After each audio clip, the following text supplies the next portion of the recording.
In this week's sort of exploration series, I want to talk a little bit about some of the challenges we face when dealing with the Masonic tools in general. And we're going to start actually with the Three Ruffians. It's the kind of the easy and obvious place to start considering where we are internally most likely to self sabotage. For those of you that are unfamiliar, or may have forgotten since your ritual, the Three Ruffians are in the Hiramic legend. They are craftsmen who are afraid that they're not going to essentially merit the wages for their labor, which is the secret word and sign of a master mason. And so they decide to try and beat it out of Hiram, with the net result being Hiram dying.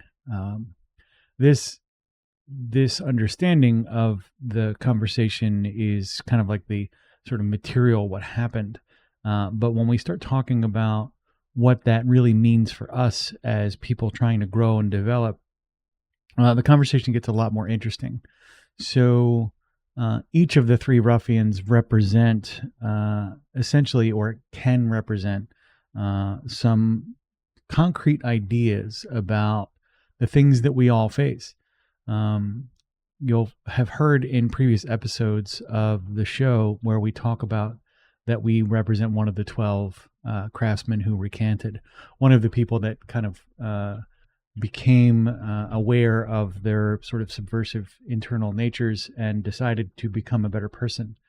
We're in that phase now. And when we talk about that, we have to understand what we're sort of fighting.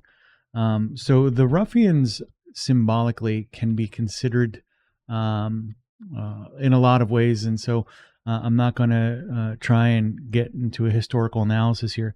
What I do want to point out, though, is that if you use a kind of a modern psychological interpretation, these can be representative of sort of cognitive functions, right? So what do I mean by that?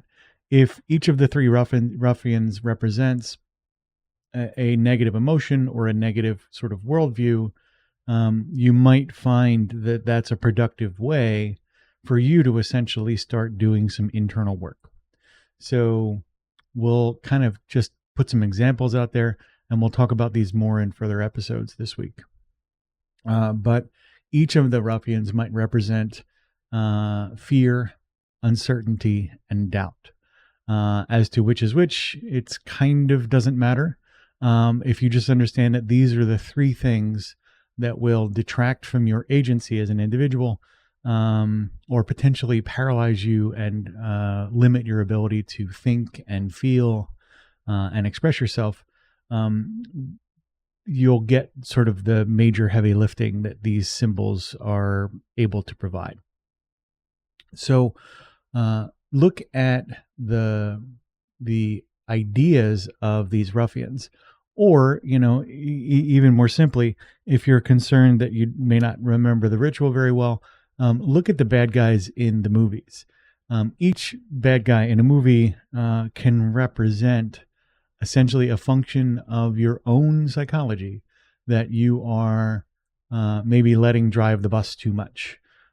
So when fear drives the bus too much, for example, you tend to clamp down and do things. And so you look at the bad guys in the movies that have done that became, awful people, or, killed a bunch of children in the Jedi temple. This is, again, unchecked fear and a desire to try and control everything. So all of this kind of stuff is really useful for us to help us grow. So use these symbols to do that, and I think you'll find there's just a ton of instruction available to you. In subsequent episodes this week, again, we'll go over each of those kind of villains that drive the bus occasionally, and how we might spot them so that they don't interfere with your everyday life. Come back tomorrow and find out more.